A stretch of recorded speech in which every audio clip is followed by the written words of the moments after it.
Antes del repaso les voy a dar una indicación sobre la tarea.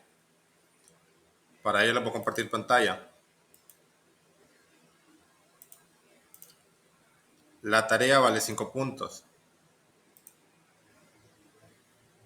Esa tarea ustedes ya la subieron, la evidencia de la tarea, o sea, el procedimiento. Si se fijan, no se ha revisado, pero por cuestión de que tengo demasiados alumnos, son 190, no voy a poder revisar una por una. Tomaría demasiado tiempo. Entonces, para que se les revise y se les asigne una nota, se van a la tarea, aquí la subieron, aquí están los envíos de todos. Pero tienen que subir solo las respuestas. La tarea todo ya cerró esto ya está subido. La respuesta a la tarea la tienen que subir acá abajo donde dice nota. Aquí se les va a asignar la nota. ¿Qué nota tienen en la tarea 1? Ustedes tienen aquí su PDF abierto a la par y se van donde dice nota tarea. Esto está subido como en formato cuestionario, pero si está en orden, no está al azar. Está como una prueba, pero ustedes ya lo hicieron. Entonces solo es de que ahí coloquen sus respuestas para que les dé la nota, cuánto tienen. La nota se las van a dar hasta que cierre, hasta después del 8 de marzo. Eso es para que no verifiquen, ¿verdad? Y no la haga uno primero y después le diga que le salió mala y otro la corrija. Aparte que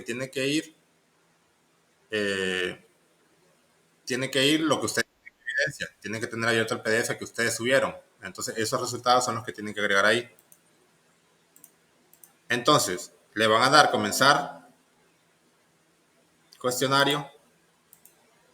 Cuando ustedes le den, aquí les da una hora. Esto es demasiado tiempo porque ya tienen, ¿verdad? Eso si se van a dar cuenta, lo van a hacer en 3 minutos o en 5 minutos. Porque ustedes ya tienen las respuestas. Entonces le dan comenzar intento. Aquí les dan las instrucciones. Lo primero lo leen bien. Seleccionar la respuesta que adjuntó en la evidencia de cada ejercicio. Pero aquí les doy una advertencia. Ya me fijé que en el examen ustedes se tomaron muy en serio como el valor correcto y estaban esperando que sí fuera ese valor. Entonces por eso les doy la siguiente advertencia. Por el tipo de redondeo que elige cada persona, la respuesta encontrada por el alumno podría variar un poco, algunos decimales, las últimas cifras. Por lo tanto, no coincidir con las opciones que se les presentó. Y se recomienda seleccionar la opción más cercana a la que está adjunta en la evidencia. Entonces, si ustedes seleccionaron, en la evidencia me adjuntaron que ninguna era correcta, en ese caso sí se les permite cambiar la respuesta, salvo que en el procedimiento quede demostrado que ustedes sí tenían un valor cercano. Entonces se permitirá cambiar la opción presentada en la evidencia si en la evidencia ustedes habían elegido ninguna es correcta en algún ejercicio específico y se fijaron con la instrucción anterior que no tenía que ser exacta, que podría ser aproximada. Entonces ustedes se van a su evidencia, en las que tengan ninguna es correcta, fíjense a qué valor más cercano se parece a lo que ustedes obtuvieron, porque no necesariamente coincidan todos los decimales por el tipo de redondeo. Pero tampoco es que si ustedes les dio ninguna es correcta, pero les daba algo totalmente diferente, ahí no se permite cambiar. No se permite cambiar. Tiene que darles algo parecido a las que están ahí. Entonces continúen. Esas son las instrucciones. De ahí aparecen los ejercicios. En este ejercicio, ¿cuál opción ustedes seleccionaron de aquí? Por llenarlo voy seleccionando solo la primera. Ustedes seleccionen la que ustedes pusieron del primer ejercicio en la tarea. O sea, no tienen que, la evidencia está adjunta. Aquí solo tienen que decirme qué opción seleccionaron ustedes. Ya les dije que ninguna es correcta, no es verdadera. Eso yo lo pongo por si yo me equivoco y después tengo que recalificar. Que en realidad no era ni correcta ninguna, ni estaba cerca ningún valor. Que yo cometí algún error, entonces después uno puede hacer algo que se llama recalificar. Para eso dejo esta opción. Pero si hay respuesta correcta, entonces busquen la más cercana. Lo mismo pasó en el examen, por eso les estoy diciendo que me escriban si alguno puso ninguna era correcta, pero en realidad en su evidencia sí dejaron algún valor parecido a los que estaban ahí. Entonces, contestan esto, esta es la tarea, y cuando cierre el cuestionario, que lo dejé hasta mañana, creo que un día es suficiente, lo voy a dejar hasta el jueves mejor por cualquier cosa, por si alguien no puede, jueves a las 4:30. Van seleccionando su respuesta, por ejemplo aquí, si les quedara 16.1 o algo así, deberían seleccionar esta opción. No me voy a poner ninguna correcta porque aquí era 16, a ustedes les dio 16.1. Entonces ustedes, o por ejemplo acá, 4.6, si les quedaba 4.7, pues no sería ni 5.4, ni 16, ni 20, sería 4.6. Por el redondeo puede ser que les dé diferente. Entonces se fijan en eso. Si ustedes en alguna dejaron ninguna es correcta, Solo en ese caso, si ustedes ya dejaron otro valor, no lo pueden cambiar. Bueno, y terminan de contestarlo, esa sería la tarea. Con eso ustedes van a obtener la nota de la tarea, que les va a decir cuánto tienen hasta el jueves.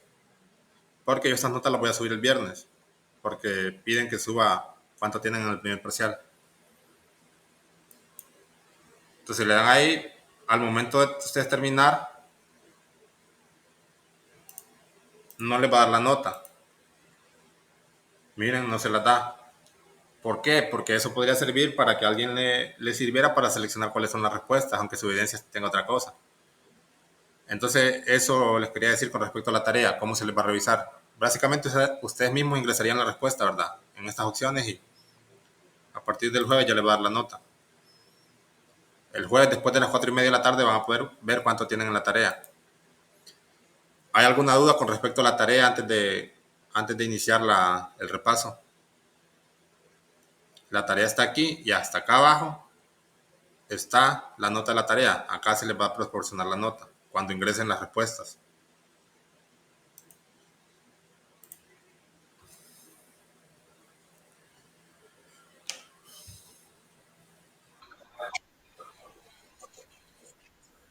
Sí los he recibido, solo que los últimos no los he contestado. Creo que hay 3, mira, aquí tengo 3. Eso es para los reclamos, ¿verdad? El examen. A los 2 primeros solo me han reclamado 5 hasta ahorita. 2 que ya les respondí, ya les solucioné. Y quizás en la tarde cuando termine este. ¿Cómo? Es que no quiero abrir la notificación porque si después se me va a olvidar responderles. Pero si usted ya la mandó, pues ahí, claro que ya cayó. Ahí está. Así ya tengo eso ahí en rojito que me recuerda que tengo que responderles. Entonces, bueno, continuamos con el repaso. Miren, este repaso yo vi que para que no les vaya tan mal de estos, les voy a explicar cómo les va a evaluar, para que se hagan una idea. Porque el de proyectiles es bien difícil, entonces, si no practican mucho es difícil.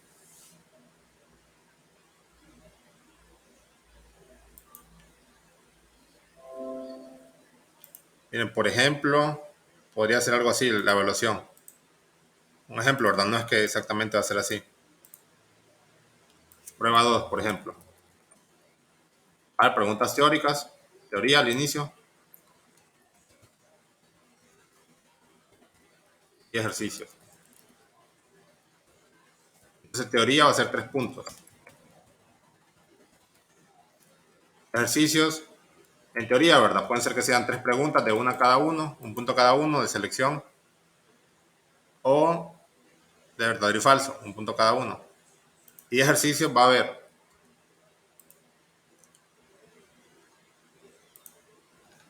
en ejercicios va a haber un- el primer ejercicio va a ser de vectores, el segundo también. Estos van a leer 2 puntos cada uno. Y el tercero va a ser de movimiento parabólico, movimiento de proyectiles. Esto va a leer 3 puntos. Estos dos puntos, uno de vectores, otro de vectores, de 2 puntos. Entonces, miren, fácilmente aquí se podrían ganar 7 puntos, que están casi regalados. Entonces el 10 se lo van a terminar de ganar con este último ejercicio de movimiento de proyectiles. Al que quiera 10, ¿verdad? Va a estudiar más. No les puedo poner todos fáciles. Entonces así va a estar el examen. Pero vamos a practicar de proyectiles por si alguien se quiere poner las pilas, ¿verdad? Y sacarse de 10. Entonces vamos a hacer el repaso hoy. Vamos a hacer uno de vectores porque eso es súper fácil. 2 de vectores y 3 de proyectiles.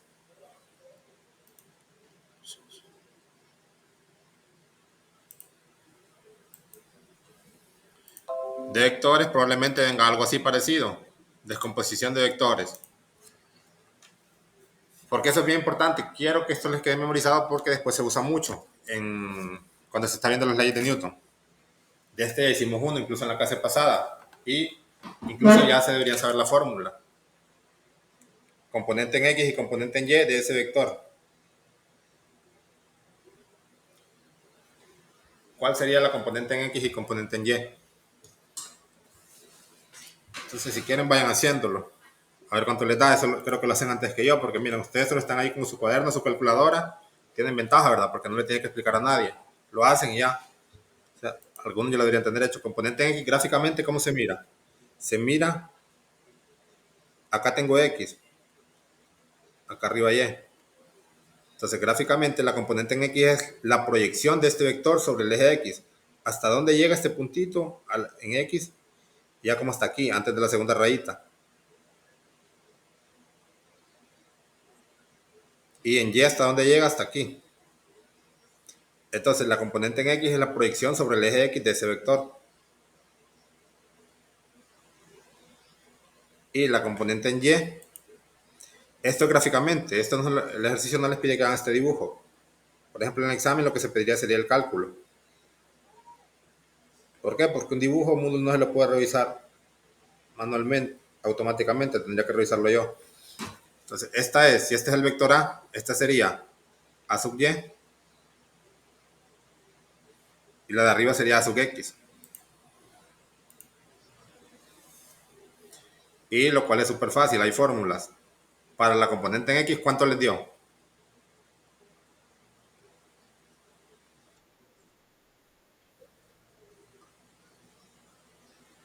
En este caso usamos tres cifras. ¿Por qué? Porque los newtons aquí tenían tres.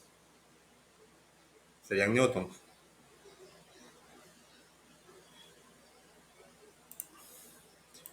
Y componente en Y,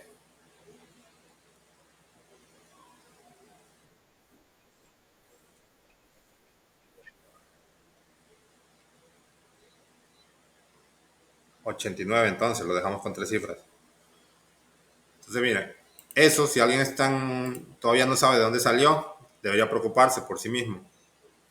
Componente en X es la magnitud de ese vector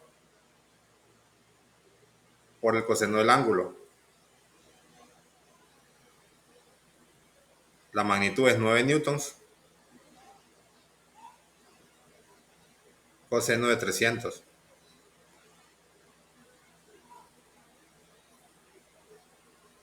Verifiquen eso en su calculadora, 9 coseno de 300.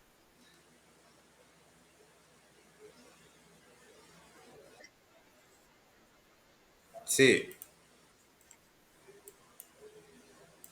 con razón ya me da otro número en la calculadora. Da 4.5.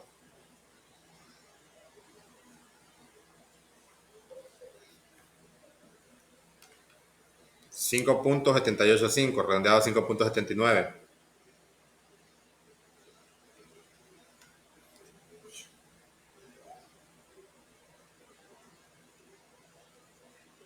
Y el otro sería 5A, perdón, A, que es la magnitud, ¿verdad? Del vector.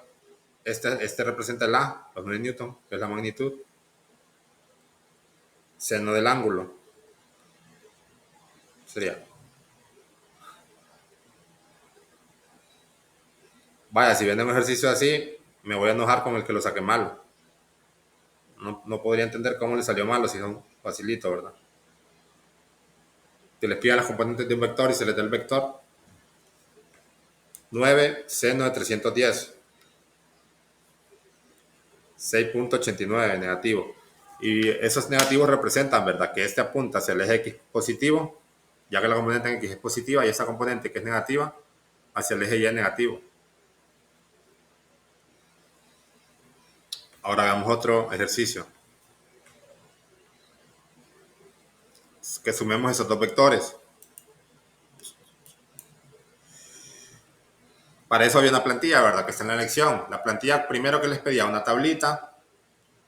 Después,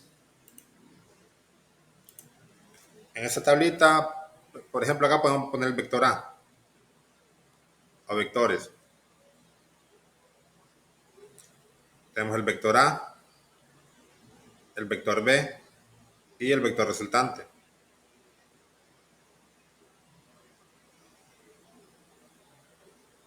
De esa tablita vamos a tener dos valores, componente en X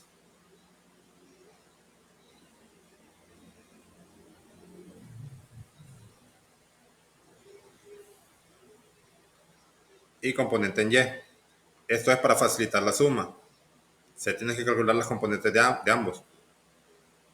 Entonces ahí en esa tablita solo pongamos la respuesta, la fórmula no. Componente en X de A sería 6 coseno de 210. ¿Cuánto les da?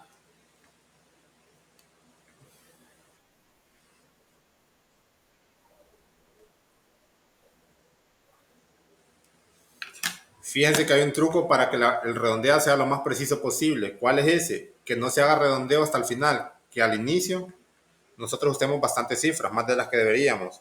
Y hasta el último valor, cuando ya tenemos la respuesta, ese valor ya sí redondearlo. Por ejemplo, ese en la calculadora, ustedes lo podrían poner negativo 5.196, por ejemplo.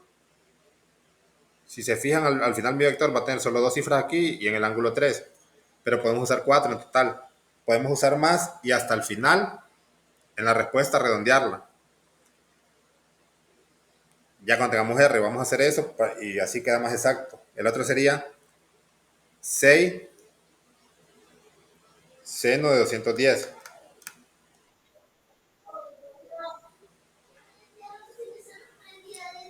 Y el B sería, ¿cuánto les queda?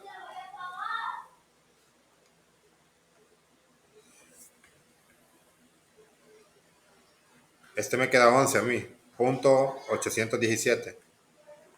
818. Trabajemos con tres cifras después del punto y hasta el final redondeamos. Y el segundo, perdón, componente Y sería 12 seno de 350.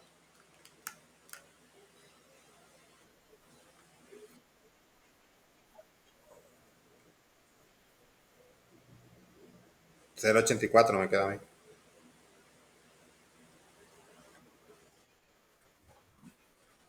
¿Cómo?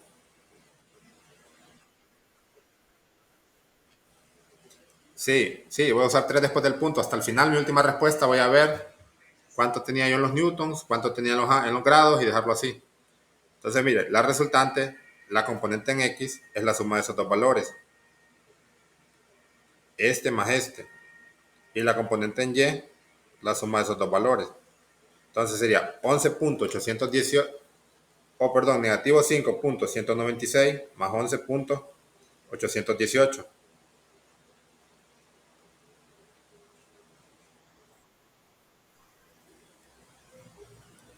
Y el otro, negativo 5.084.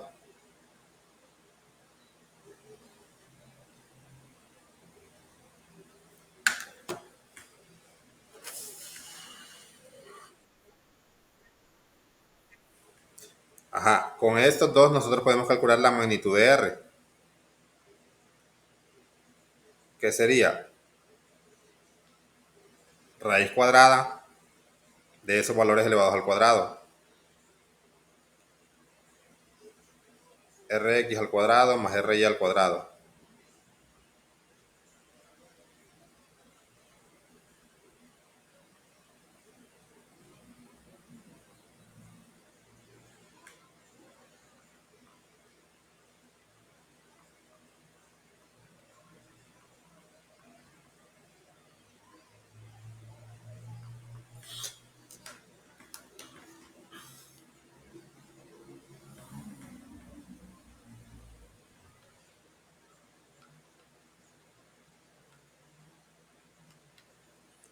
Ocho punto tres cuatro ocho.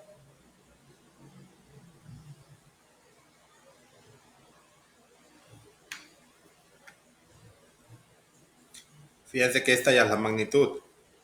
Fíjense que me dio todo esto sin redondear. Yo estos números me dan valores bastante grandes, ¿verdad? Con más cifras, pero yo lo hago todo de un solo en la calculadora. ¿Cómo harían esto todo de un solo?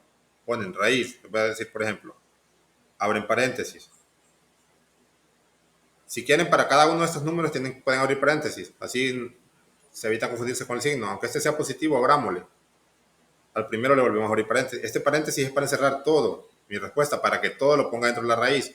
Si no ponen este primer paréntesis, si solo ponen raíz, paréntesis, 6.622, cierre paréntesis, cuadrado, más, y ponen otro valor, solo el primero le saca la raíz, el otro se lo deja fuera.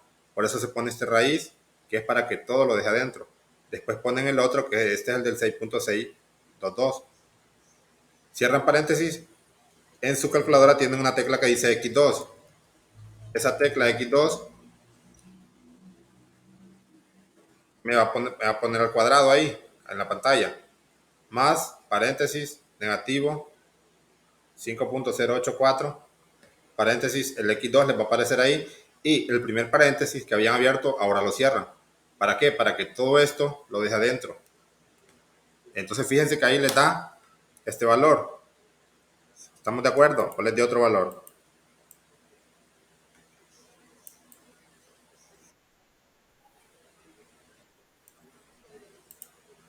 Ajá, entonces tenemos ya, fíjense, tenemos la magnitud. Fíjense que esa magnitud ya la podemos ir redondeando, porque ya es nuestra magnitud. Miren, mi vector A tenía dos cifras significativas, 6.0, el B tiene 3, este lo podemos dejar con 2. ¿Por qué? Porque la cifra significativa se toma el valor de entrada que menos tenía, este solo tenía 2. Igual, en el examen, por ejemplo, ustedes sí fijarían cuál es el valor más cercano a ese. Y ya, yo sí las opciones sí se las pongo con las cifras significativas correctas. Entonces ustedes se fijan en el examen ese valor del que me aparece ahí, a cuál lo pueden redondear. Porque yo en examen no dejo que ninguna sea correcta, siempre dejo esa opción por si yo me he equivocado cuando hice el ejercicio.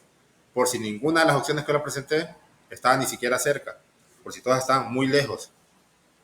Pero ese número lo redondeo a 2, me queda 8.4 newton. Después seguía, creo que les preguntaba en qué cuadrante está, pero pueden calcular el ángulo de referencia primero. ¿Que cómo era? ¿Tangente inversa? ¿De qué? Ya decía, del valor absoluto de R y entre Rx. Valor absoluto para que esas magnitudes que les dan del RY y el Rx las pongan positivas.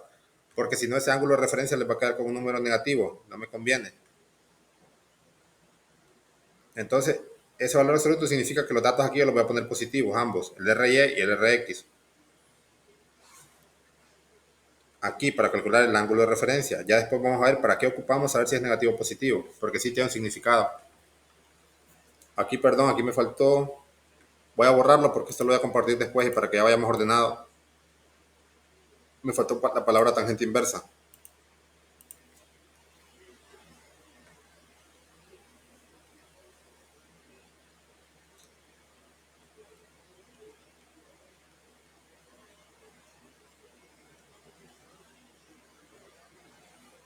¿Cuánto les da?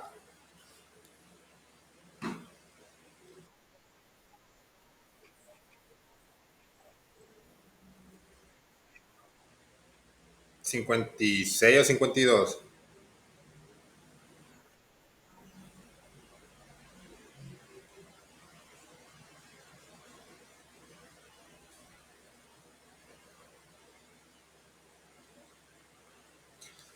Después acuérdense que yo les preguntaba que en qué cuadrante estaba, porque esa pregunta sirve para ver cuál fórmula vamos a utilizar, porque depende, el ángulo verdadero depende en qué cuadrante está.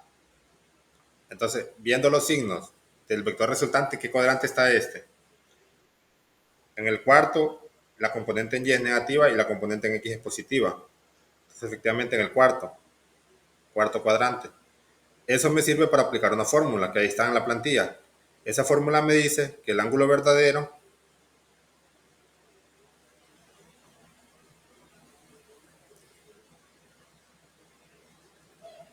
es teta de referencia más, perdón, 360 menos teta de referencia. Para el cuarto cuadrante hay una fórmula. Esa fórmula ustedes la pueden ver en la plantilla. Cada cuadrante tiene una fórmula. ¿Cómo van a encontrar el ángulo verdadero? En este caso, que era el cuarto, era 360 grados menos el ángulo de referencia.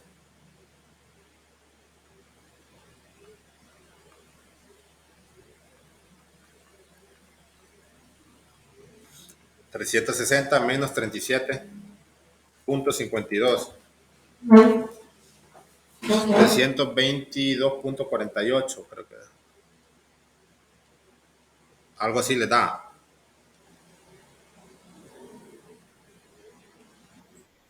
Y este redondeado a cuántas cifras, miren, acá los ángulos de entrada tenían 3 cifras, entonces ese lo redondeamos a 3, nos queda 322, porque esta es mi respuesta final. Entonces respuesta yo le puedo colocar que mi vector R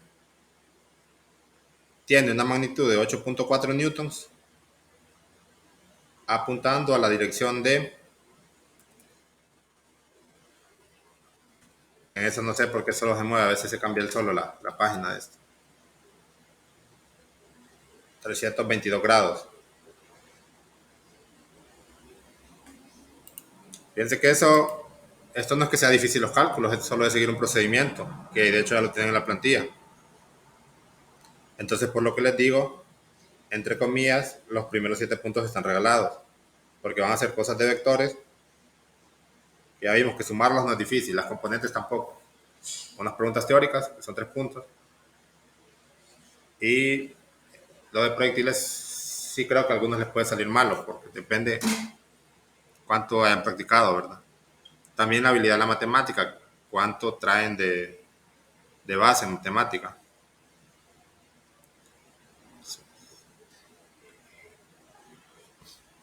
¿Hay alguna duda hasta ahorita con los vectores?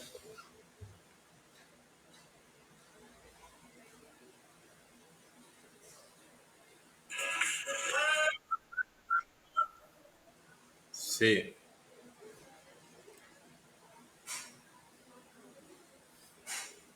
Permítame, solo respondo un mensaje que me están llamando ahorita.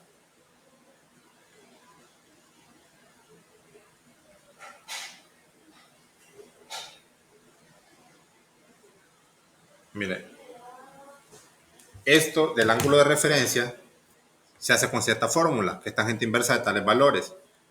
Pero que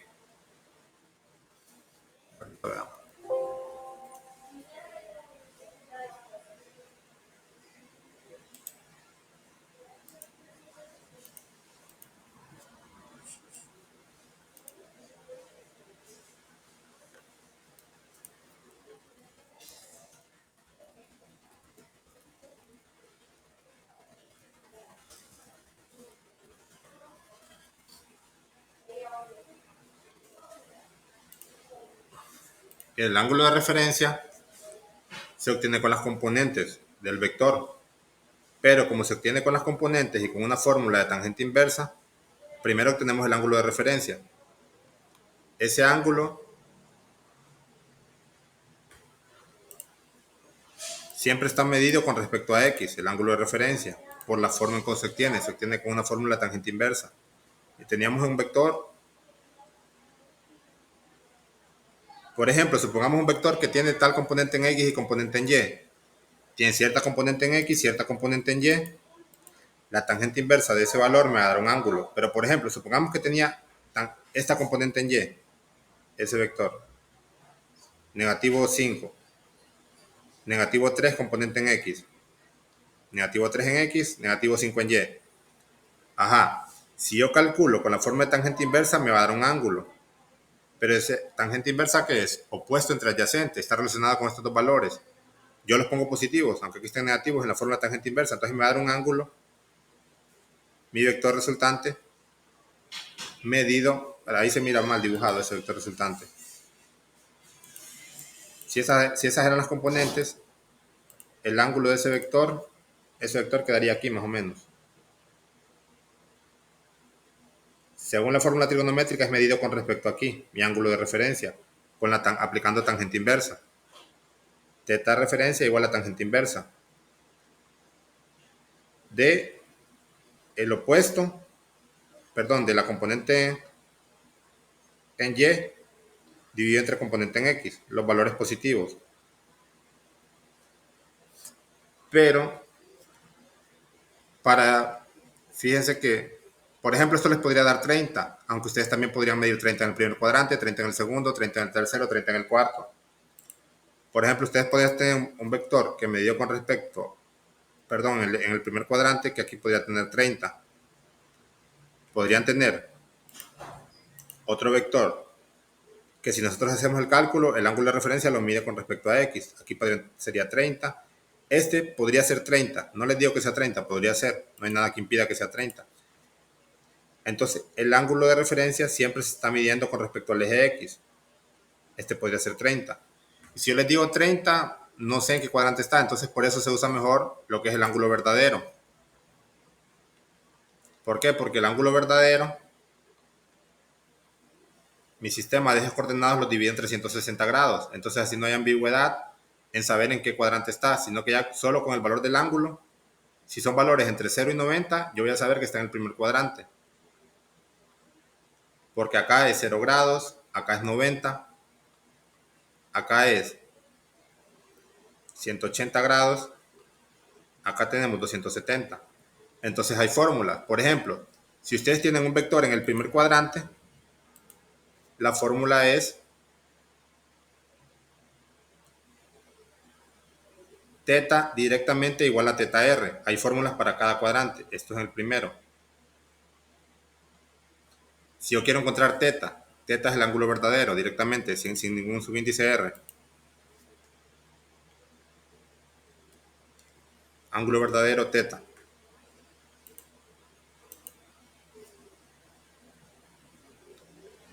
Directamente, el mismo, en el primer cuadrante coinciden, pero en todos los demás no. Por ejemplo, si yo tengo un vector en este cuadrante, mi ángulo verdadero sería es 180, la fórmula, menos teta de referencia en el segundo cuadrante.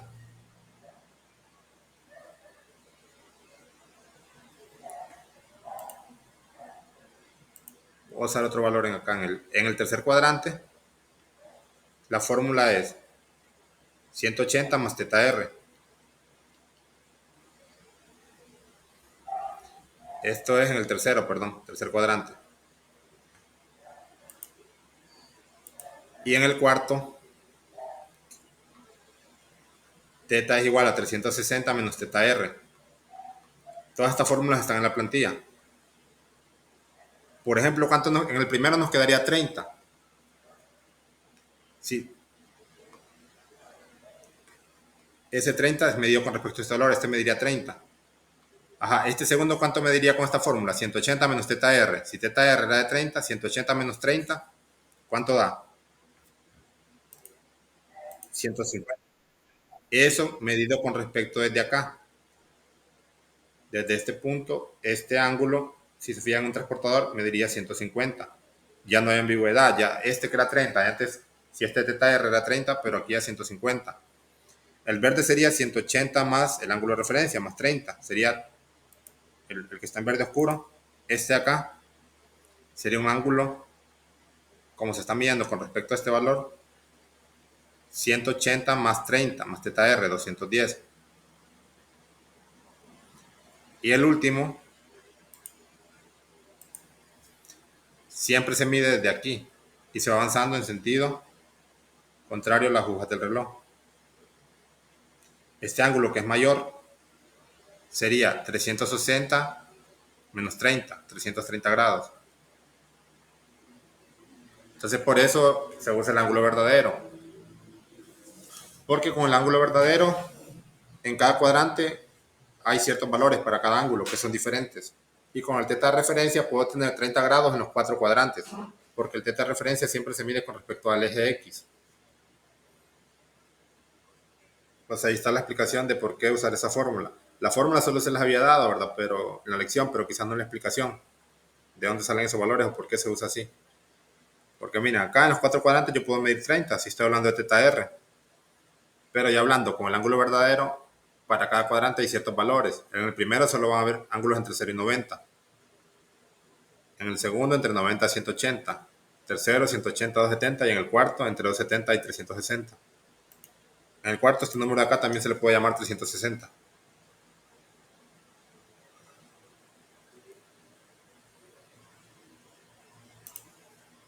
Entonces, por eso, en este ejercicio nosotros determinamos el ángulo verdadero, que es el que yo voy a colocar acá, con la fórmula del cuarto.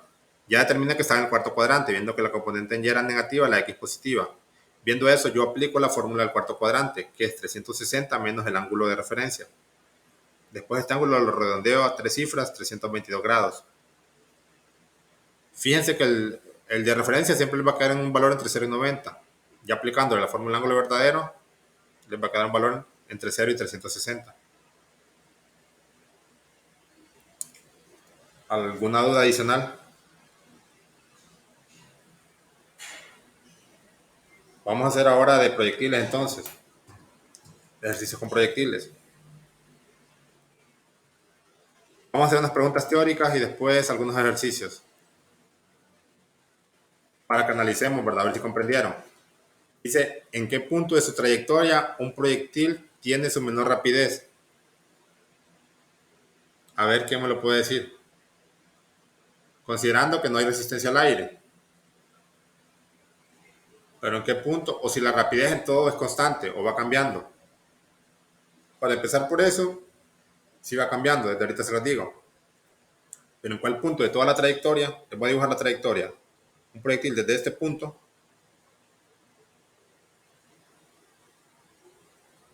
se lanzó con cierta velocidad inicial. Tiene cierta velocidad inicial en el punto A. En el punto B tiene otra velocidad. Que de hecho en el punto B, si nosotros ignoramos la resistencia del aire, la velocidad aquí en este punto es la misma que la velocidad inicial, porque no hay fricción, no hay pérdida de energía. Pero en todo este trayecto va cambiando. ¿En qué punto tiene su menor rapidez? ¿Qué me pueden decir?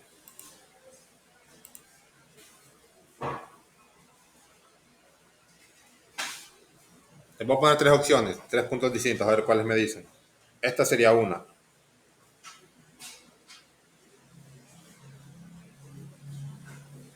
Hagámosle punto uno.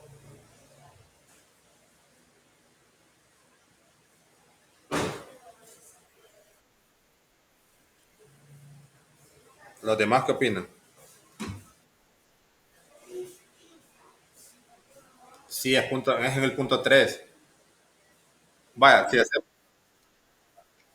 sí, miren. De hecho, miren, horizontalmente, siempre, desde el punto de vista horizontal, siempre tuvo la misma velocidad. Eso lo habíamos visto antes porque no hay resistencia al aire. Siempre tuvo la misma velocidad. De hecho, les hice un dibujo, ¿verdad? Que si esto avanzaba en 4 segundos y lo dividimos en 4 trayectos, cada trayecto lo avanza en un segundo, pero verticalmente sí está cambiando la velocidad, como cuando tirábamos algo para arriba. Verticalmente, al inicio sí tiene cierta componente. A medida que va subiendo, va disminuyendo. Y de hecho, en este punto, la velocidad en Y es cero. En este punto ya tiene otra vez cierto valor y aquí también, más grande. Pero estas son las componentes. Pero ¿qué pasaría? Yo debería el vector resultante de esas componentes es simplemente la velocidad. Porque para yo poder hablar de velocidad, aquí tendría un vector resultante que sería este valor, la suma de estos dos vectores. Pero ese color casi no se mira. Lo voy a dibujar con amarillo. Componente X, componente Y, la velocidad total sería la suma de las dos componentes. Acá, como la velocidad en Y es menor, la suma de las componentes va a ser menor. En este punto, de hecho, solo sería esto. El vector tiene menor longitud.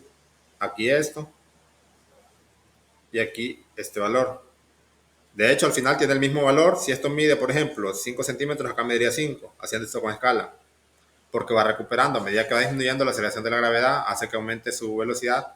Solo que para abajo, ¿verdad? La dirección es un poco diferente, pero la magnitud es la misma. Al inicio, si aquí salió disparado con 10 metros por segundo, acá tendría 10 metros por segundo.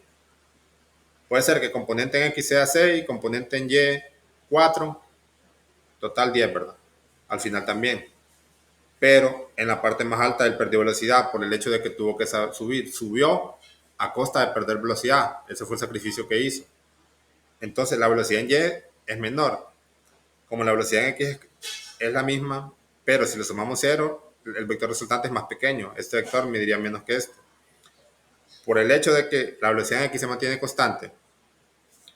Mirámoslo con gráficas. La velocidad en X siempre se mantiene constante en todos los puntos. En el punto 1, vamos a hacer primero el punto 1. Con gráficas, la velocidad en X se mantiene constante en todos los puntos. En el punto 2, en el punto 3, como, imagínense como con un gráfico de barras. Solo importa la altura. Hay que uno lo dibuje más ancho que otro, no le prestan atención. Y en el punto 5. Ajá. Velocidad en Y había en el punto 1, había cierta cantidad. Velocidad en el punto 2 había menos.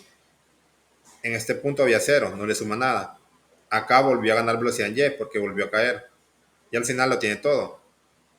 Entonces, como el vector resultante es la suma de las dos componentes, acuérdense de un vector resultante que era componente en Y, raíz cuadrada de componente en Y al cuadrado más componente en X.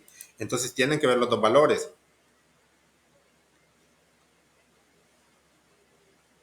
Y si la componente en Y no le está aportando nada, que es el punto más alto, perdió velocidad en Y, como en caída libre, ¿verdad? Algo sube, tiene velocidad positiva, cada vez va más despacio, se detiene y vuelve a caer con velocidades negativas cuando va para abajo. Entonces, en su punto más alto tiene cero velocidad en Y. Lo mismo aquí, en el movimiento proyectil, en el punto más alto tiene cero velocidad en Y. La velocidad en X se mantiene constante, entonces como la velocidad en Y no le aporta nada, la velocidad total va a ser menor. Velocidad total me refiero solo al vector velocidad, sin descomponerlo en X ni en Y.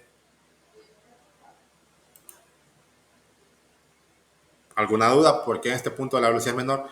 Después se puede hacer con un análisis de energía cinética potencial más adelante, pero como ahorita no hemos visto eso, lo hacemos con el análisis de esto, de los vectores.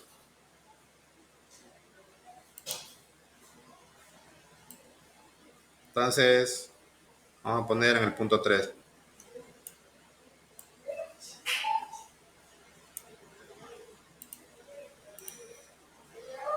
En el punto más alto de su trayectoria, o en el punto 3 le pueden poner como respuesta aquí. ¿En qué punto? Respuesta, ¿cómo se responderían eso? Ya voy. En el punto más alto de su trayectoria. Permítame, permítame unos 2 minutos, 1 minuto.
Bueno, seguimos, miren. Un niño desea determinar la rapidez que una lanzadera resortera imparte a una piedra. ¿Cómo puede hacer esto? Usando solo una barra de 1 metro, una piedra y la lanzadera.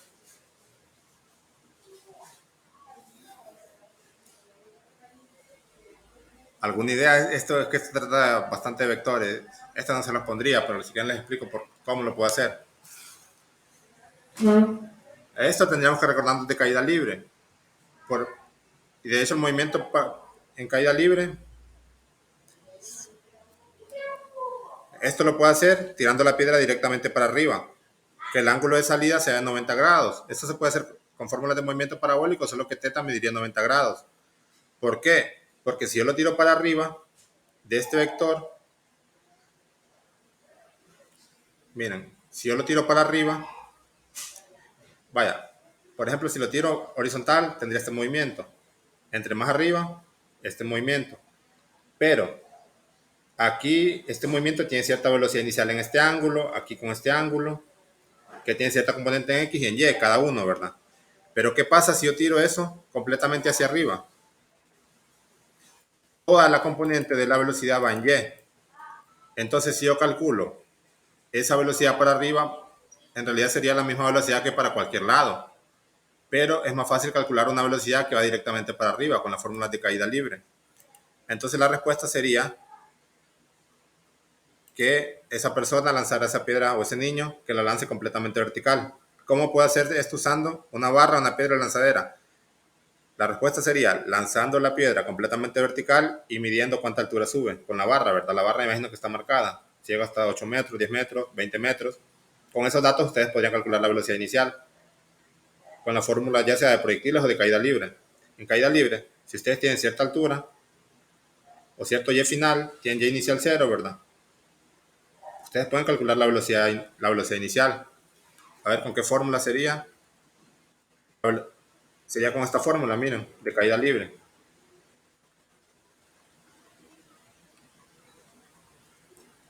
Aceleración es la de la gravedad. Velocidad final es la velocidad en este punto. ¿Cuánto es? 0 metros por segundo en la parte más alta, por eso cae. Este valor se hace 0. Velocidad inicial despejamos.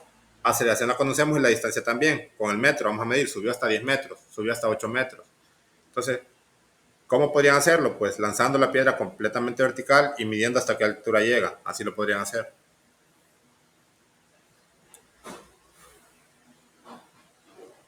Y con esos valores podrían despejar la velocidad inicial. Y esa velocidad inicial, si lo lanza completamente hacia arriba, sería la misma. Aquí le está hablando de una lanzadera, también sería la misma que esta velocidad inicial si yo la lanzo apuntando con cierto ángulo. Si acá, por ejemplo, me dio para esos cálculos que la velocidad inicial es, por ejemplo, 12 metros por segundo, acá yo también tendría que a un movimiento parabólico, aunque la onda yo la aplique con un movimiento parabólico, esta velocidad inicial sería la misma, 12 metros por segundo. Porque eso solo depende de los jules, ¿verdad? De la lanzadera. Es lo que aquí le llamamos como onda. Eso me imagino en Honduras, ¿verdad? No sé si en otras partes le llaman otro. A ese juguete con que algunos niños andan como cazando palomas. Todo eso, ¿verdad? No sé si las han visto. Entonces, si yo la lanzo para arriba, horizontal o vertical, la piedra sale a la misma velocidad, porque son la misma fuerza que tienen los jules, la misma fuerza que tiene el niño. Pero es más fácil medirla si yo la lanzo para arriba, porque solo tengo que saber hasta qué altura llegó y con cierta fórmula yo puedo calcular la velocidad inicial. Y esa velocidad inicial sería la misma en cualquier ángulo. Ahora la siguiente, dice, se reportó que en la Primera Guerra Mundial un piloto que volaba a una altitud de 2 kilómetros atrapó con sus manos desnudas una bala disparada a su avión. Usando el hecho de que la bala desacelera considerablemente debido a la resistencia al aire, explique cómo ocurrió dicho incidente. ¿Ustedes creerían que eso es posible o que es ciencia ficción? ¿O que existe alguna manera que sí la pueda atrapar con sus dedos, con las manos? Una bala.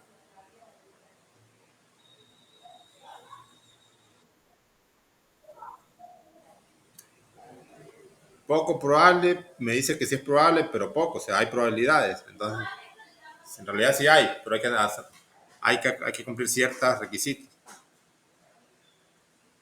Bueno, una bala tiene una velocidad, creo que superior a la velocidad del sonido. Pero ¿qué va a pasar? Si hay resistencia al aire, va a perder velocidad. Si hay altura, a medida que suba, también pierde velocidad. Y dice que él va volando 2 kilómetros, entonces me supongo yo que la bala fue lanzada desde el suelo, no desde otro avión. Si otro avión le lanza una bala, lo va a atravesar, no la va a poder agarrar, pero si el avión va volando,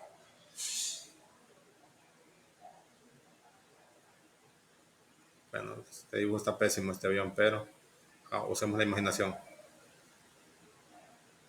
Y aquí va el piloto de esos aviones de guerra, ¿verdad, viejo? Y acá está el suelo, ¿verdad? Entonces una persona le lanza, imagínense con un fusil, no sé. Entonces lánzala esto, la resistencia al aire va a perder, ¿verdad? Y quizás el ángulo también era bien alto. Entonces acuérdense que en caída libre, directamente, entre más grande sea el ángulo, justo en la parte de arriba va a ir bien despacio, una velocidad casi de cero. Entonces si el ángulo es bien inclinado, también por la resistencia al aire y sube muy alto, la velocidad en este punto va a ser, velocidad de la bala va a ser mínima, por decirlo, un valor bajo, quizás 5 metros por segundo, va a ir bien despacio, entonces quizás sí la pueda agarrar. Imagínense como que ustedes están en un segundo piso. No sé si han visto cuando los albañiles que tienen experiencia se lanzan cubetas con cemento. Cuando la cubeta está llegando a la parte más alta va bien despacio y es bien fácil atraparla. Lo mismo, pero a una escala mayor, una bala. Si ya llegó muy alto, apenas iba llegando a esa altura, ya va muy despacio. Entonces la podría agarrar con esas condiciones.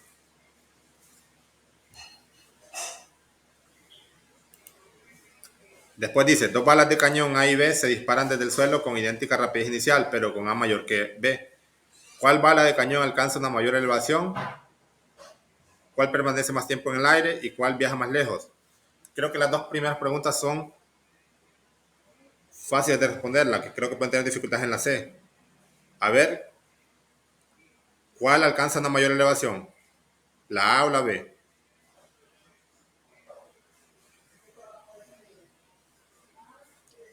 Con la misma rapidez Mm, inicial, pero con diferente ángulo. Si las dos se lanzaron a 10 metros por segundo, pero con diferente ángulo. El ángulo A es mayor que el ángulo B.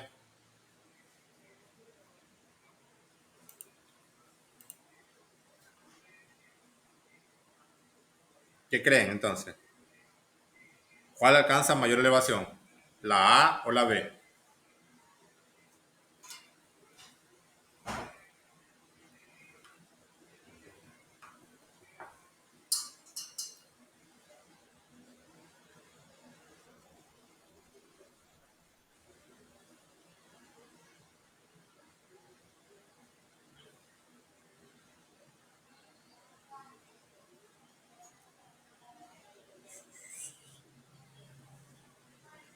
Si no responden, yo tampoco continúo, entonces podemos estar aquí una hora si quieren.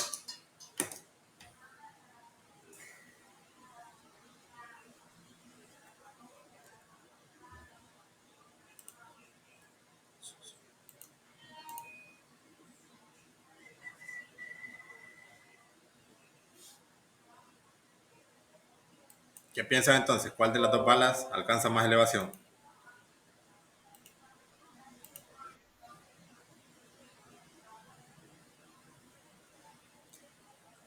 ¿Los demás qué piensan?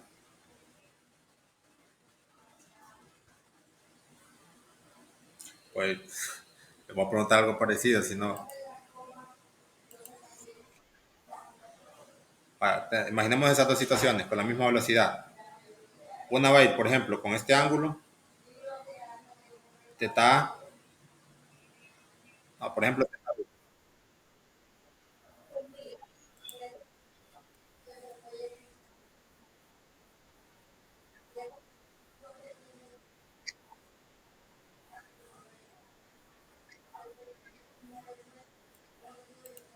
si el B iría más pegado al suelo, por ejemplo, algo así. Por ejemplo, no necesariamente. Y el B también.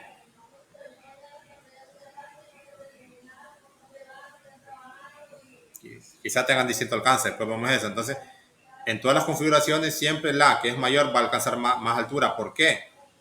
Porque miren, imaginémonos que son 10 metros por segundo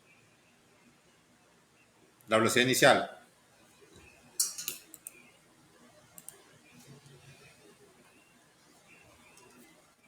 Ah, si son 10 metros por segundo, lo que a mí me interesa para saber qué tan alto llega es la componente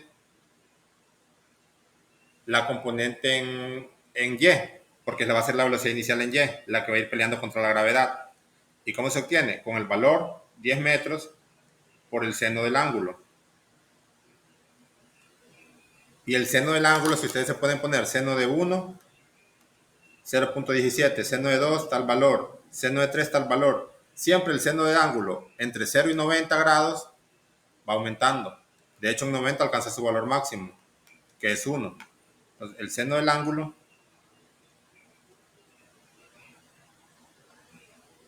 en 90 grados, eh, pi medios, pi, no sé, es mayor. El 180 vale 0. Esta es una fórmula del seno del ángulo. Entonces, el seno de esto vale pi medio, que es 90, que es lo mismo que 90 grados. Entonces, miren, a medida que va aumentando desde 1 hasta 90 grados, siempre va aumentando el seno del ángulo. Entonces, entre mayor sea el seno del ángulo, mayor va a ser la velocidad en Y. O mejor dicho, entre mayor sea el ángulo, también mayor es el seno del ángulo y también mayor la velocidad Y. Y entre más velocidad en Y tiene un objeto al momento de salir, más alto llega. Esto visto desde el punto de vista matemático. Con dibujos también creo que se alcanza a intuir que entre mayor sea el ángulo, mayor va a ser el alcance. Ahora otra pregunta. ¿Cuál permanece más tiempo en el aire? El tiempo en el aire depende de la gravedad. La gravedad solo trabaja en Y. Entonces, si llegó más lejos en Y, a una mayor altura en Y, también va a estar más tiempo en el aire. Porque el tiempo en el aire depende de la velocidad inicial en Y Básicamente de eso depende. Entonces, el que tiene mayor ángulo tiene mayor velocidad en Y, por lo tanto más tiempo en el aire, porque el tiempo en el aire no depende de qué tan lejos llegue horizontalmente, sino qué tan alto suba, porque entre más alto sube, ocupó más tiempo para subir hasta ese punto. Es como que una piedra la tienen directamente hacia arriba. Si una solo llega hasta a 10 metros y otra hasta 20, la que llegó más alto ocupó más tiempo y esa tuvo mayor velocidad inicial en Y. Entonces la que tiene más velocidad en Y, por lo tanto mayor ángulo, es la que más tiempo está en el aire. La pregunta difícil aquí, ¿cuál viaja más lejos? ¿Qué creen ustedes?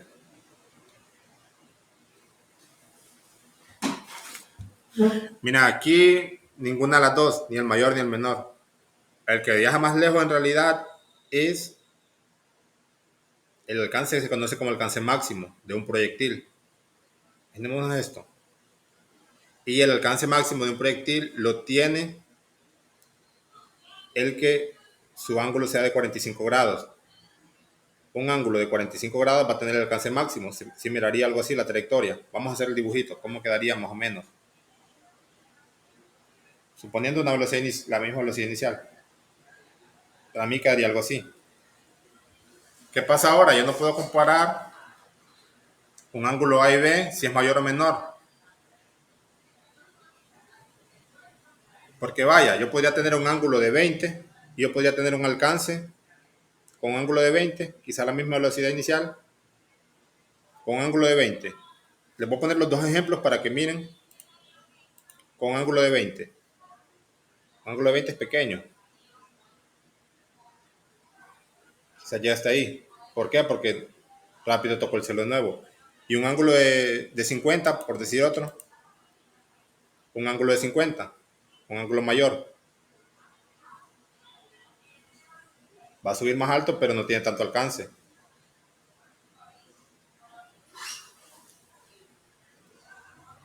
Ajá, y un ángulo de... Ahora, un ángulo de 40. ¿Hasta dónde llegaría algo de un ángulo de 40? Comparemos esos dos. Miren, ahí en este caso el que tenía más ángulo llegó más lejos. Ahora comparemos otros dos. Un ángulo menor de 40 con un ángulo comparado con un ángulo de 80. Un ángulo de 40. Ahí el que tenía mayor ángulo, en este caso ganó el amarillo, llegó más lejos. Dejemos el amarillo. Comparemos otros dos. Un ángulo de 40, por decir así, solo con los dibujos, ¿verdad? No tanto. Un ángulo de 40 es bien pegado a ese de 45, solo que un poquito más abajo.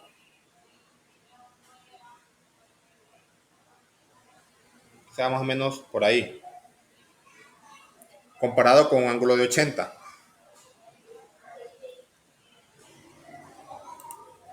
Un ángulo de 40 comparado con un ángulo de 80 va bien pegado a este valor, a los 90, ¿verdad? Entonces, miren, no me sirven ni ángulos ni tan grandes ni tan pequeños. En este caso, el de 40 con el 80 ganó el menor. Y en el otro, que era el de 20 con el de 50, ganó el mayor. Entonces ahí ni A ni B. ¿Cuál llega más lejos? ¿Cuál creen que sea la respuesta viendo más o menos esos dibujos? A ver quién la puede intuir. Llega más lejos el ángulo que esté más cercano a 45. Uno de 44, comparado con uno de 80, llega más lejos el de 44. Pero si es 44 comparado con 30, también el de 44. ¿Por qué? Porque el alcance máximo lo tiene 45 grados. Entonces, el alcance máximo es cuánto avanza en la horizontal. Entonces, ¿cuál viaja más lejos? Ni A ni B, sino que el ángulo que estuviera más cerca de 45 sería la respuesta. La pregunta C. Miren, vamos a hacer ahora tres ejercicios. Esas eran preguntas teóricas. Esas preguntas yo no se las voy a plantear así, sino que si les planteo algo parecido sería con opciones. A, B o C, D, ¿verdad? Antes de hacer ejercicios, déjenme tomar aire, ir a tomar agua y unos 2 minutos de descanso, pero no quiero parar porque se está grabando. No quiero que la grabación sea tan larga. Pero si quieren, vayan leyendo este. Después vamos a hacer tres. El último, que aunque parece bastante, es corto. El que más nos vamos a tardar creo que es este segundo. Vamos a hacer tres de proyectiles. Aquí me van a poner más atención los que vayan apuntando a ese 10, ¿verdad? Que va a ser, yo creo que va a ser el ejercicio más difícil, el de este tema. Va a valer 3 puntos, uno solo. En vez de ponerle dos ejercicios de proyectiles de 4 puntos, mejor en uno solo, ¿verdad? Ya con uno pueden demostrar si saben o no el tema. Entonces, si quieren, vayan leyendo este. Y ahí están las ecuaciones. Solo me faltan estas, ¿verdad? Componente en X, componente en Y estas. Que acá me faltaba esta que le agregué y estos valores que eran positivos. Cuando trabajamos el eje Y positivo hacia arriba, estos valores de acá son positivos. Entonces esto lo podemos agregar. Por ejemplo, este valor positivo, trabajando el eje Y positivo hacia arriba. Acá me dice, si Y es positivo hacia arriba, el signo menos antes de G se convierte en signo más. También les había dado otra fórmula que era velocidad en X, distancia entre tiempo. Y si quieren, denme 2 minutos para ir a tomar agua y agarrar un poquito de aire para continuar con estos ejercicios prácticos de proyectiles.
Miren, este primero tiene dificultad 1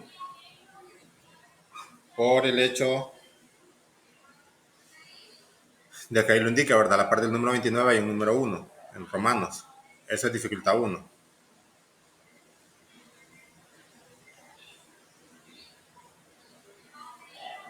Permítanme, ya lo iniciamos.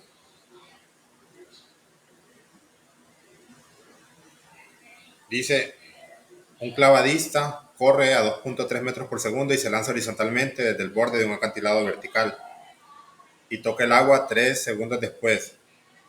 ¿Qué tan alto está el acantilado y qué tan lejos de la base del acantilado golpea el agua el clavadista? Vamos a hacer el dibujo primero entonces. Hay un acantilado, vamos a dibujarlo aquí. Un clavadista se lanza horizontalmente, va corriendo y él se va a tirar, esa velocidad va a ser horizontalmente, porque así se lanza, horizontalmente. Entonces, si se lanza así, sí, sí, esta es la velocidad inicial y el ángulo, velocidad inicial, acá podemos poner datos. La velocidad inicial es un dato que no es ni en X ni en Y, después se puede calcular velocidad inicial 2.3 metros por segundo y la palabra horizontalmente nos dice que es a 0 grados, porque es horizontal. Acuérdense que en el eje coordenado, algo que va aquí a la derecha está a 0 grados.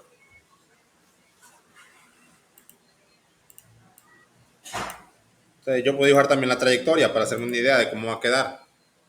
Y acá abajo tenemos agua, como un mar, ¿verdad? O quizá un río. Él se va a tirar.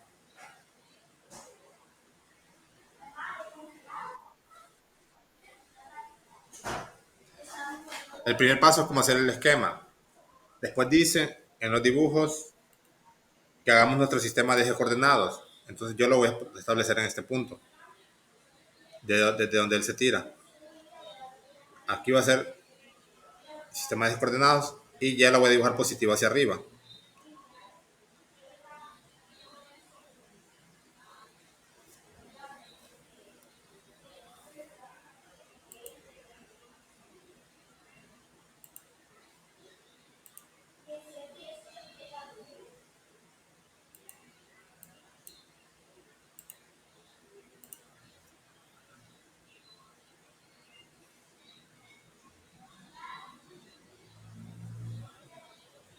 ya les voy a explicar por qué dibujé esto tan grande. Porque miren, él en este punto en X llega hasta aquí. Este es su X final. O distancia, también le pueden llamar. Y su Y final, ¿hasta dónde llega el final? Hasta aquí. Este de acá es su Y final. Simplemente Y. Este de aquí es Y inicial. Y inicial yo lo puedo poner en 0 metros. Entonces yo tengo otros datos. No sé si recuerdan, pero yo los datos de las cosas que iba a trabajar en el eje horizontal las había apuntado la vez pasada como roja, con color rojo. Horizontalmente, a ver qué datos tengo. Velocidad en X ocuparía. Solo tengo la velocidad, entonces yo la puedo calcular. No la tengo, pero puedo calcularla, la voy a ir calculando. Sería 2.3 coseno de 0. Se van a dar cuenta que es 2.3 metros por segundo. ¿Por qué? Porque se lanzó horizontalmente. Toda esa velocidad va en la componente en X. Ese tiempo es válido para los dos, tanto para el movimiento horizontal como vertical, porque avanzó hasta este punto horizontalmente en ese tiempo y también cayó en ese tiempo. Entonces el tiempo es como universal, digámoslo, es para los dos válidos.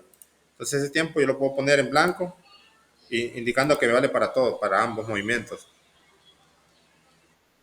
3 segundos. O también lo puedo poner en la parte del movimiento horizontal porque me va a servir. Horizontalmente, tiempo, 3 segundos.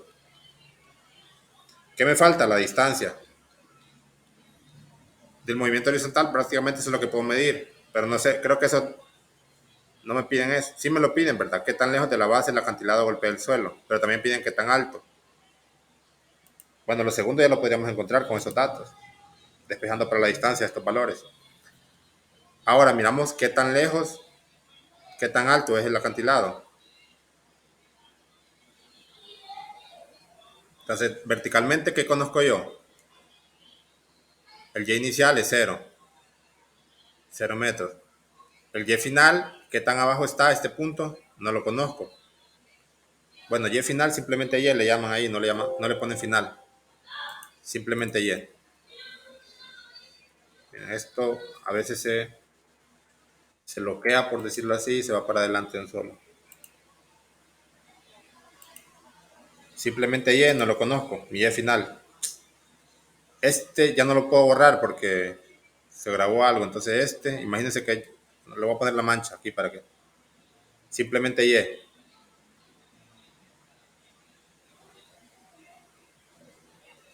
Es desconocido, que de hecho es una incógnita. Qué tan alto cae, qué tan alto es el acantilado. Y la aceleración la conozco, o G, que es negativo 9.8. Aceleración de la gravedad, o también le llaman G. El tiempo lo conozco, porque este tiempo es válido para los dos. Velo, velocidad en Y,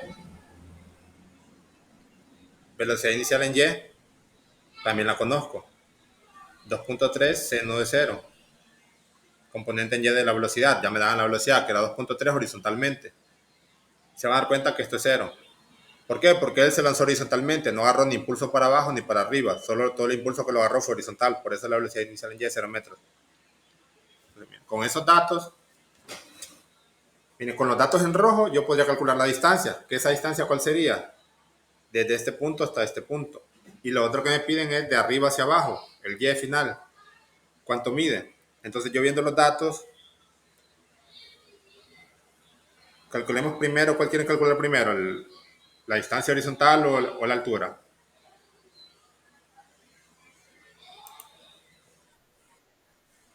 La altura es algo de caída libre, de movimiento vertical. Entonces va a ir con estas fórmulas de movimiento vertical y con estos datos que yo tengo sobre el movimiento vertical.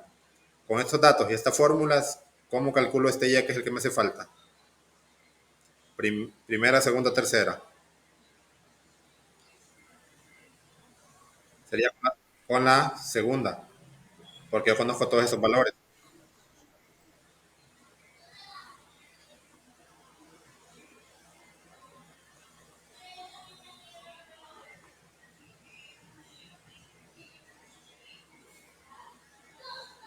0, velocidad inicial es 0, multiplicada por el tiempo. De hecho, no me importa que sea entre segundos, cualquier valor multiplicado por el tiempo me va a dar.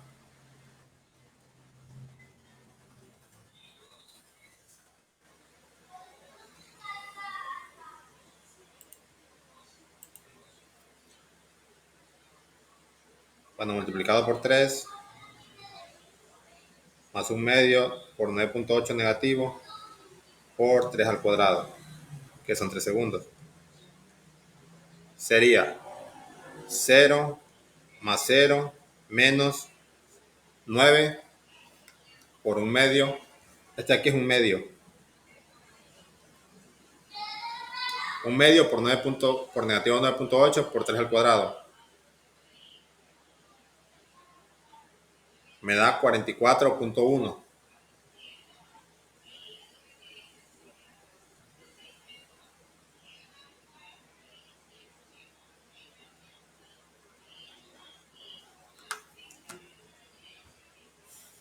Y la distancia se calcula con las fórmulas en rojo.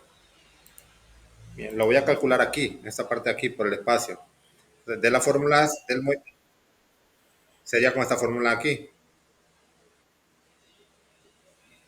Despejando para distancia, ¿cómo me queda?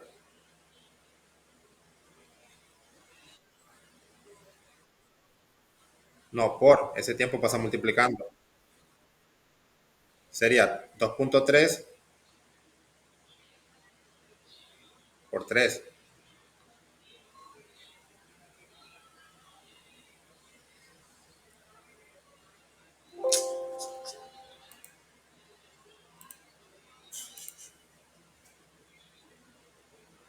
Como es una distancia en metros. Entonces ya tengo mi respuesta. ¿Qué tan alto es el acantilado? ¿Cuánto mide ese acantilado?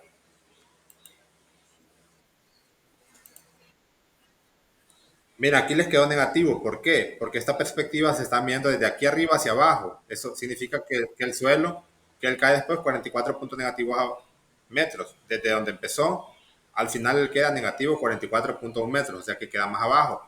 Pero como les estaban preguntando del acantilado, pues qué tan alto es, como que si alguien estuviera abajo, ¿cuánto mide de altura? Desde abajo hasta arriba, pues 44.1. Entonces, el acantilado mide 44.1 metros de altura.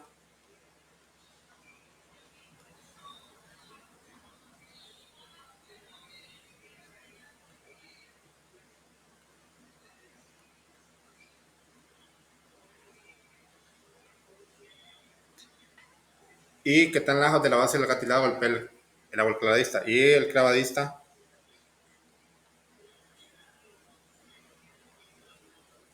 cae a 6.9 metros de la base del acantilado.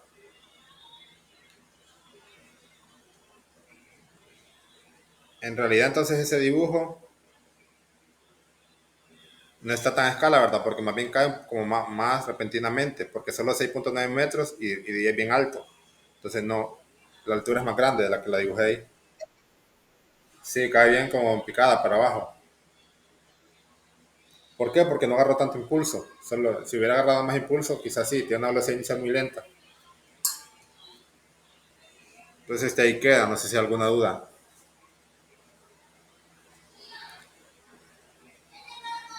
Vamos a hacer el siguiente entonces, que en teoría es lo más difícil. El último es difícil porque hay una fórmula que no la hemos visto, pero la fórmula es fácil, que es una fórmula del alcance. Este sí hemos visto las cosas, pero miren, aquí en este no estuvo tan difícil. ¿Por qué? Porque cada pregunta se resolvió con los datos verticales y esta otra con los datos horizontales. Pero las que son difíciles es cuando hay que obtener, por ejemplo, un dato primero y ese dato usarlo en los otros. Por ejemplo, generalmente pasa con el tiempo. Con algunos datos hay que obtener el tiempo, por ejemplo, con los datos verticales, y ese tiempo se usa en los horizontales, porque les dije que el tiempo es común para los dos. El mismo tiempo en que él avanzó hacia acá, hacia la derecha también cayó. Entonces, ahí está la clave básicamente en el tiempo, que el tiempo me conecta a los dos tipos de movimiento. Entonces, hagamos este, probablemente pase algo parecido en este. Vamos a ver. Una pelota lanzada horizontalmente a 23.7 metros desde el techo de un edificio cae a 31 metros de la base del edificio. ¿Qué tan alto es el edificio? Hay que hacer el dibujo y después plantear los datos. Esto lo miro un poquito difícil, vamos a ver.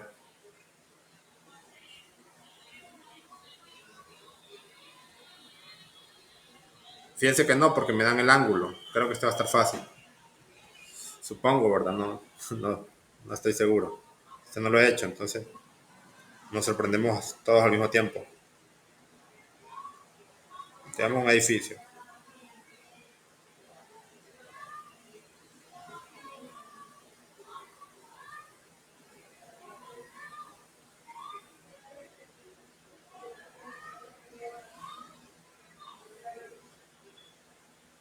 Supongo que este es el suelo, un poco arrugado. Ahí no está pavimentado o algo así. Es de tierra o hay algún jardín ahí. Una pelota lanzada horizontalmente. Entonces el vector velocidad es horizontal. Eso me va a facilitar bastante las cosas. Datos, la velocidad en general, no ninguna componente. Con esos valores yo puedo calcular ambas componentes. Porque me dan el ángulo. Horizontalmente. La palabra horizontalmente. Esta palabra aquí me está diciendo que es 0 grados. Cae desde un edificio a 31 metros, perdón, desde el techo de un edificio cae a 31 metros de la base del edificio. No, al revés. Mire, una pelota lanzada horizontalmente desde el techo de un edificio cae a 31 metros de la base del edificio. De la base. 31 metros de la base va a caer el balón. ¿Dónde sería eso? 31 metros desde aquí. Ahí va a caer. ¿Entiende?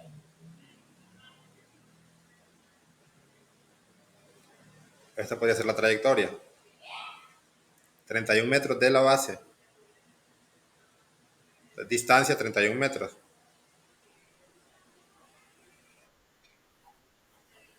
Sí, no es la altura porque es la base. ¿Qué tan alto es el edificio? De hecho, es lo que me preguntan. Vaya, si me hubieran dicho 31 metros de altura, ¿qué tan alto? Pues le digo que 31 metros de un solo. ¿Me entiendes?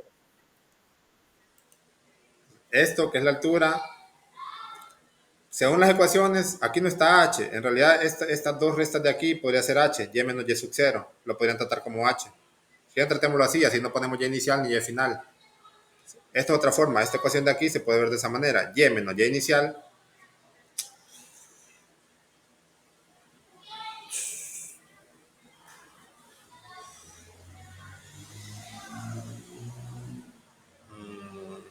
Pero eso los confundiría si lo hago así. Mejor hagámoslo como lo hemos hecho normalmente. Como hicimos el anterior, hagámoslo. Va a salir fácil. Mira, pues yo pongo mi eje vertical, perdón, mi sistema de ejes coordenados, los centros donde empieza el movimiento. Yo le llamo el positivo ahí arriba, el negativo ahí abajo. Entonces a mí lo que me piden es este valor de aquí, y final. Si es inicial yo lo pongo en 0 metros, y final es este. Este valor yo sé que me va a dar negativo. ¿Por qué? Porque mi eje y negativo lo tengo hacia arriba. Entonces, ¿qué tan alto es el edificio? Miren, la respuesta aquí me va a dar negativo porque ustedes están analizando este movimiento como algo que empezó arriba a caer y terminó abajo. Aunque le dé negativo ese valor, después, estos dos valores restados, la altura sería viéndolo desde abajo hacia arriba, que sería algo positivo. Bueno, cuando encontremos ese valor, mejor les hago esa interpretación. Todavía dejémoslo en que no sabemos que nos va a dar negativo, aunque ya van a ver que sí. Los hago así porque yo estoy trabajando con estas ecuaciones para no estarles combinando estos signos diciéndole que esto es positivo. Acá abajo estoy rayando en la tabla, casi no se mira porque es amarillo. Porque aquí te le dice y positivo hacia arriba. Entonces, para no estar combinando, no, a veces usamos los negativos y a veces positivos. Siempre dejamos y positivo hacia arriba. Es por eso, y como el movimiento empezó acá arriba, que esta y yo sé que me va a quedar negativa. Por ejemplo, negativo 10 metros. Eso sería desde arriba, donde inicia el movimiento de esa pelota, hasta donde cae, cayó 10 metros más abajo. Pero no significa que el edificio tenga una altura negativa, porque inicialmente vimos algo que vino desde arriba hacia abajo. Por eso tiene una base, este ya me va a dar negativo. Miren que creo que para 31 metros de la base del edificio. Con eso yo puedo apuntar mis datos en horizontal. Los datos en rojo, que yo el horizontal lo trabajo con rojo. ¿Por qué? Miren, velocidad en X yo la puedo encontrar fácil. ¿Cómo sería? 23.7 coseno de cero. ¿Estamos de acuerdo? ¿Cuánto me va a dar eso? 23.7. Porque todo el movimiento es horizontal, el inicial. Y la velocidad inicial en X, la velocidad en X siempre se mantiene, es la misma. Es decir, velocidad inicial en X, 2.3, perdón, 23.7, coseno de cero. ¿Cuánto les da esto? 23.7. Aunque esta fórmula es velocidad inicial, en X la velocidad no cambia, entonces es velocidad en X simplemente. 23.7 metros por segundo. Velocidad en Y, 23.7 seno de cero, les va a dar cero. En Y no tiene, porque él se lanzó horizontalmente la pelota. Distancia, yo la conozco, esta distancia de X, distancia horizontal, 31 metros. Bueno, aquí lo dibujo en azul, hubiera sido más, tendría más sentido si lo dibujo en rojo, ¿verdad?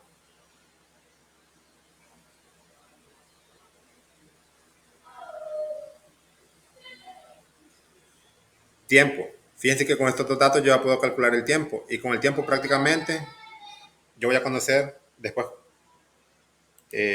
voy a conocer lo que me haga falta de movimiento vertical. Movimiento vertical, apunto los datos en azul.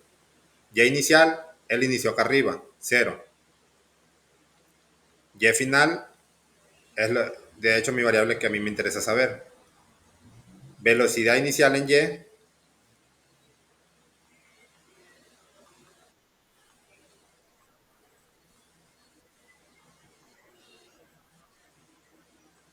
¿entienden por qué la velocidad inicial en Y es 0 metros por segundo?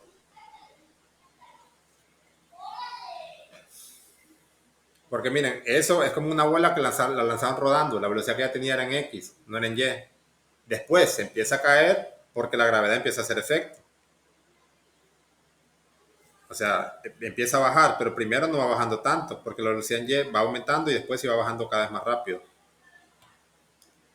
Pero en Y la velocidad es cero, porque le va avanzando horizontalmente. La gravedad sí va a hacer que aumente, pero inicial, justo cuando despega el edificio, no, por eso no cae un solo, porque él tiene velocidad, pero para la derecha, no para abajo. Comienza a caer después y cada vez más rápido, porque la gravedad empieza a hacer efecto. Velocidad final en Y no la conozco, pero no lo ocupo. Esta no la ocupo. Ya van a ver. ¿Qué más? Aceleración, negativo 9.8. 9.80. Entonces me piden Y. Tiempo no lo conozco. Pero acuérdense que el tiempo es común. Si yo conozco el tiempo en X, este tiempo acá es el mismo.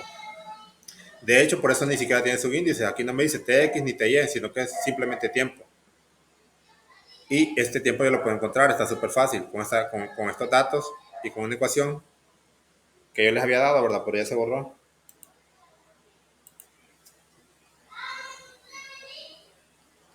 Despejando el tiempo de esa ecuación, queda distancia entre velocidad. Pueden comprobarlo. Pero el tiempo me dará eso. 31 metros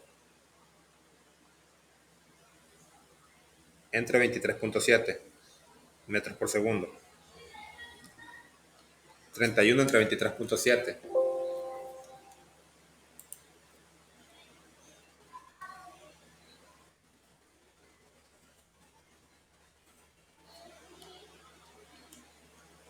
1.31 segundos.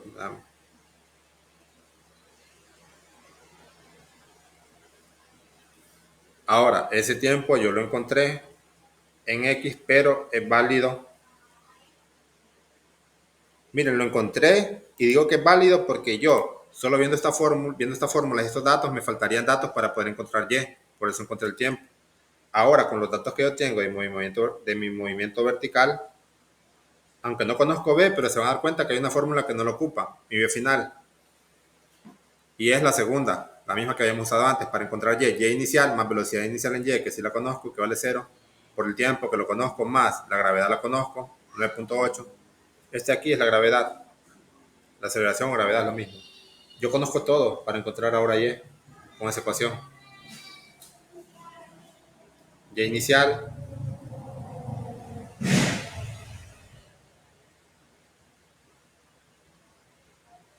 Y inicial 0, velocidad inicial 0 multiplicado por el tiempo, negativo 9.8, 1.31 al cuadrado. 0 más 0 por tiempo 0 más 0, 0. Básicamente negativo 1 medio por 9.8 por 1.31 al cuadrado. A mí me da 8.41.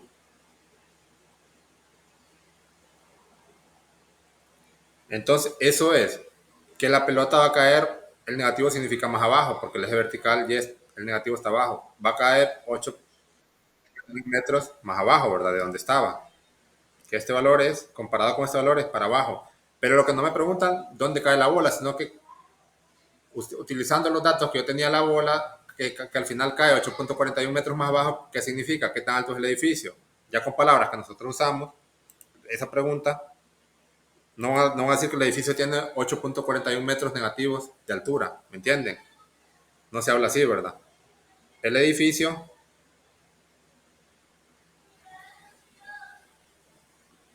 mide 8.41 metros de altura o de alto. Yo sé que la bola cayó 8.41 metros más abajo, entonces para que la bola haya caído más abajo, el edificio tiene que tener esa altura. O sea, el edificio mide 8.41 metros de altura. ¿Estamos bien con este ejercicio? ¿Alguna duda? ¿Duda, reclamo, sugerencia?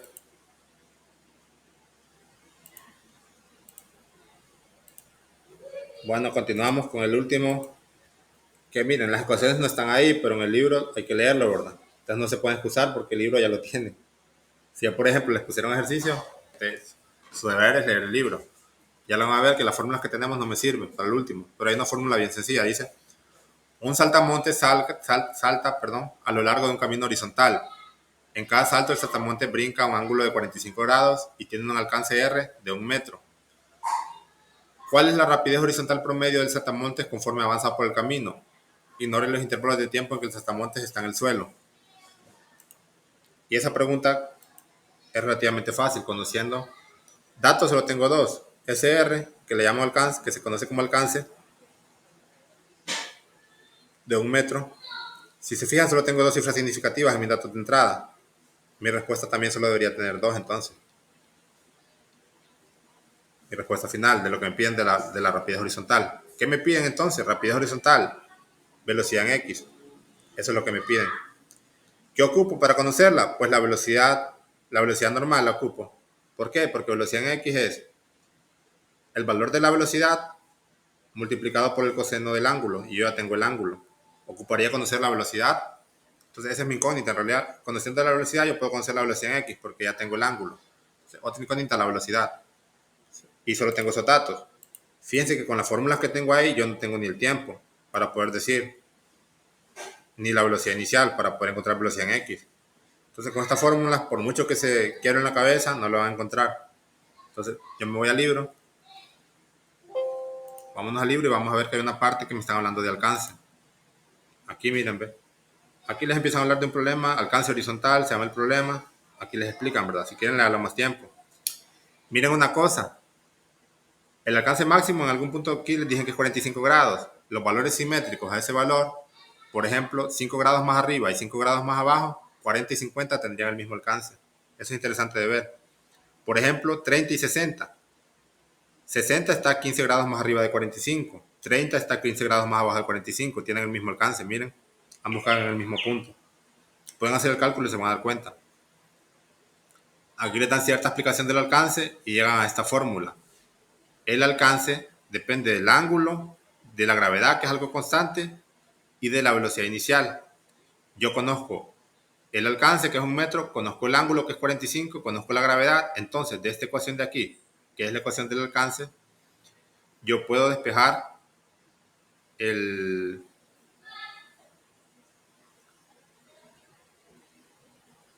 la velocidad inicial. Pero fíjense que esta ecuación, alcance máximo, que es el de hecho el que estoy teniendo ahorita, ya está despejada para 45 grados. Sustituyendo 45 aquí, 45 por 2 es 90. El seno de 90 grados vale 1. Por eso es que de hecho esta fórmula está mucho más fácil. Pero trabajémosla con 45 grados, por si algún ejercicio le dan otro valor, para que tengan una práctica más general. Esto sería una ecuación de alcance para un ángulo ya dado, 45. Pero se la voy a trabajar con esta fórmula que es más general, por si en algún ejercicio le dan otro ángulo, que no sea 45, quizás 40 grados, 60, 30, ¿verdad? Trabajemos con esta fórmula del alcance. Prácticamente solo esa fórmula ocupamos y despejar de ahí. Ahí me decían, ya se me olvidó, tal vez alguno de ustedes se acuerdan. Vamos a ver si me acuerdo bien. Decía R, me decía que R era igual velocidad inicial al cuadrado por el seno de 2 teta, 2 veces teta, dividido entre la gravedad. Si no me equivoco, así estaba. Entonces, para yo encontrar la velocidad en X, les dije que tengo que encontrar primero la velocidad inicial, ¿verdad? Con esa velocidad inicial, yo puedo encontrar la velocidad inicial en X, que en X es constante. Miren, velocidad inicial en X, acá abajo en la tablita, es la velocidad en X en cualquier punto, en X no cambia. Voy a encontrar primero la velocidad inicial y con ese valor, la velocidad en X. Entonces, miren, despejo aquí velocidad inicial. Este G pasa multiplicando y el seno de 2 teta pasa dividiendo. Y acá me queda velocidad inicial al cuadrado.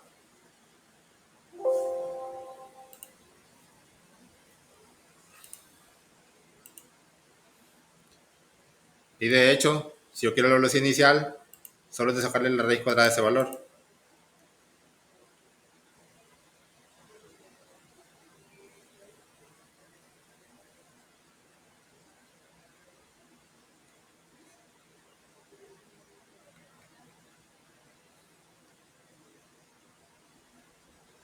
Miren, ahí todo va dentro de la raíz, ¿verdad? Solo que voy a hacer esta raíz más grande. Entonces me quedaría raíz, sustituir, alcance 1 metro, 1.0. Yo sé que ya tengo mi alcance en metros, mi gravedad en metros por segundo al cuadrado, entonces la velocidad me va a quedar en metros por segundo. Gravedad,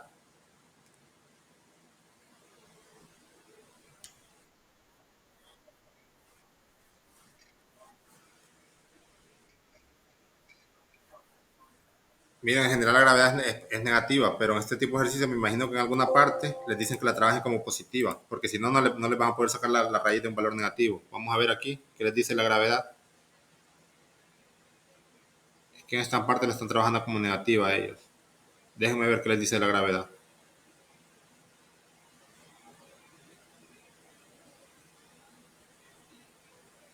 El libro la usa positiva en estas partes de aquí. Si la usan negativa no les va a salir por ningún lado ese ejercicio.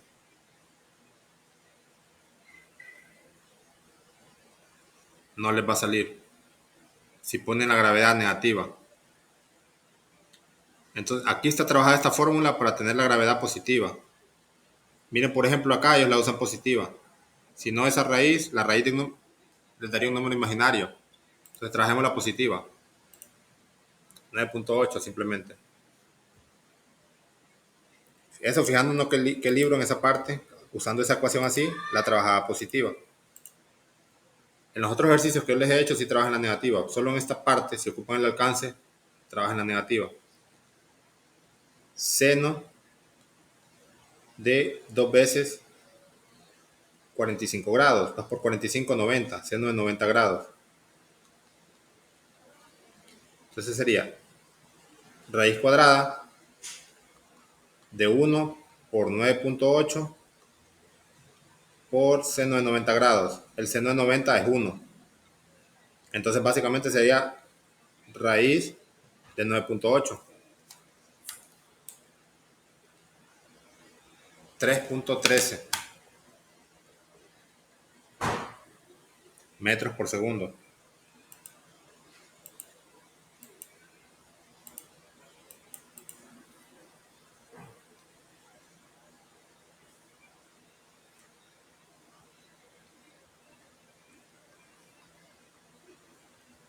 Y esta es la respuesta. No, pero sí, no. Esta es la velocidad inicial. Pero ¿cómo va saltando ese grillo? Va saltando con cierto ángulo, ¿verdad? De 45 grados. Cae, vuelve a saltar. Y lo que me piden es la velocidad horizontal. ¿Velocidad horizontal qué significa? Velocidad en X. Entonces, velocidad, solo faltaría aplicar esa fórmula ya, velocidad en X, que es cuánto va avanzando horizontalmente. La velocidad inicial es en este ángulo. Y si yo quiero la velocidad en X, sería velocidad inicial coseno del ángulo 3.13 coseno de 45.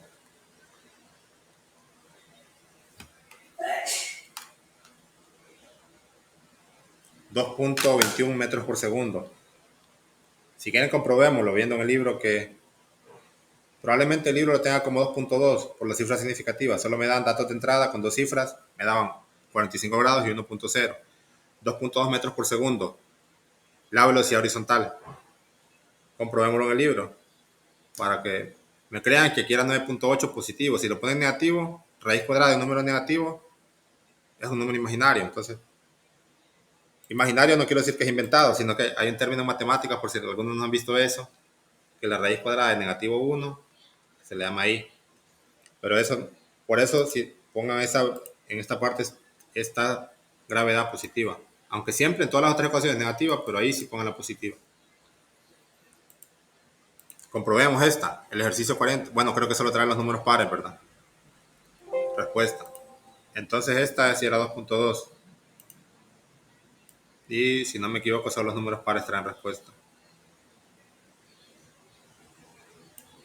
Sí, son los números impares, perdón. Pero sí, eso está bueno así como está. Entonces confíen que es 2.2.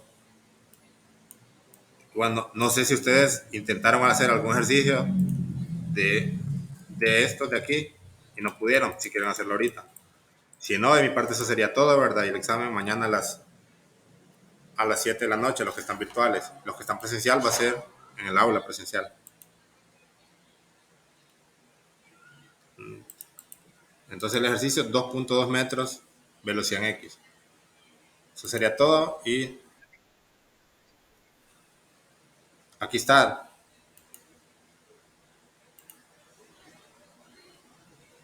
Este sería 2.2. Bueno, voy a detener la grabación, ¿verdad? Para que no sea tan larga. No sé si ustedes, si tienen alguna duda, nos quedamos igual.